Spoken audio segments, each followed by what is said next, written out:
یہ ایک ایسے نبی کی کہانی ہے جسے لوگ دنیا کا سب سے خوبصورت انسان کہتے تھے، لیکن ان کی اصل خوبصورتی صبر تھی۔ آئیے سنتے ہیں وہ عظیم داستان جس میں آزمائش بھی ہے، آنسو بھی، اور آخر میں عزت، محبت اور کامیابی بھی۔ دو بچپن، حسد کی آگ اور پہلا امتحان۔ حضرت یوسف علیہ السلام حضرت یعقوب علیہ السلام کے بیٹے تھے۔ بچپن ہی سے روشن چہرہ، نرم دل اور پیار بھری طبیعت۔ والد کی محبت دیکھ کر بھائیوں کے دل میں حسد بھر گیا۔ آخرکار انہوں نے فیصلہ کیا، یوسف کو راستے سے ہٹا دو۔ وہ انہیں جنگل لے گئے، کنویں میں پھینک دیا۔ رات کو قمیص پر جھوٹا خون لگا کر واپس آئے۔ حضرت یعقوب علیہ السلام نے روتے ہوئے کہا، صبر ہی بہتر ہے، اور اللہ وہ جانتا ہے جو تم نہیں جانتے۔ یہ یوسف علیہ السلام کے صبر کا پہلا مرحلہ تھا۔ 3 غلامی کا دور، آزمائش کے بعد آزمائش۔ ایک قافلہ گزرا اور کنویں سے یوسف علیہ السلام کو نکال کر مصر لے آیا۔ بازار میں غلام کی طرح بیچا گیا، لیکن خریدار حیران تھا، یہ غلام نہیں شہزادہ لگتا ہے۔ گھر پہنچ کر بھی یوسف علیہ السلام نے شکر کیا اور اپنے اخلاق سے سب کے دل جیت لیے۔ 4 اذن مصر کا محل، سب سے بڑا امتحان۔ اذن مصر کی بیوی یوسف علیہ السلام کی خوبصورتی سے متاثر ہو گئی۔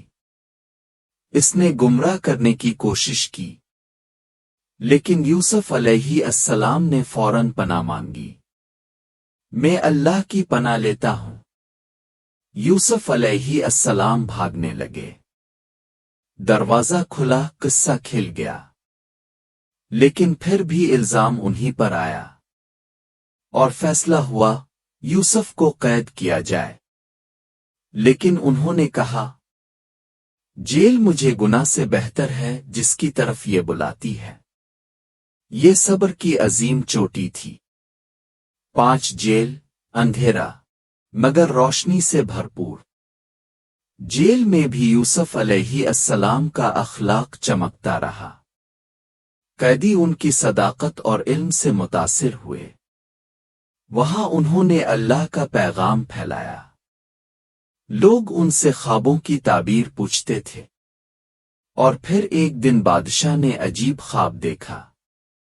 7 موٹی گائیں 7 دبلی گائیں کھا رہی ہیں۔ کوئی سمجھ نہ سکا۔ یوسف علیہ السلام کی تعبیر بلائی گئی۔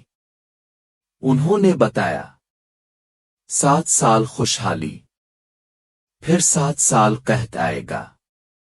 غلے کو محفوظ کر لو، دھرتی بچ جائے گی۔ بادشاہ حیران رہ گیا۔ 6 عین زد کا مقام، غلام سے وزیر تک۔ یوسف علیہ السلام کی عقل، علم اور سچائی نے انہیں مصر کے خزانے کا نگران بنا دیا، یعنی آج کے دور کا وزیر خزانہ۔ اللہ نے انہیں وہ مقام دیا جس کا کوئی سوچ بھی نہ سکتا تھا۔ بھائیو، نون غنہ سے دوبارہ ملاقات، عظیم معافی۔ قحط آیا تو یوسف علیہ السلام کے بھائی مصر آئے، لیکن پہچان نہ سکے۔ آخرکار جب راز کھلا، سب ڈرنے لگے، لیکن یوسف علیہ السلام نے مسکرا کر کہا، آج تم پر کوئی الزام نہیں، اللہ تمہیں بھی معاف کرے، وہی سب سے بڑا رحم کرنے والا ہے۔ یہ تھی یوسف علیہ السلام۔ صبر میم، آفی حسن کردار اور اخلاق کے پیکر۔ حضرت یوسف علیہ السلام کی زندگی ہمیں 3 بڑے سبق دیتی ہے۔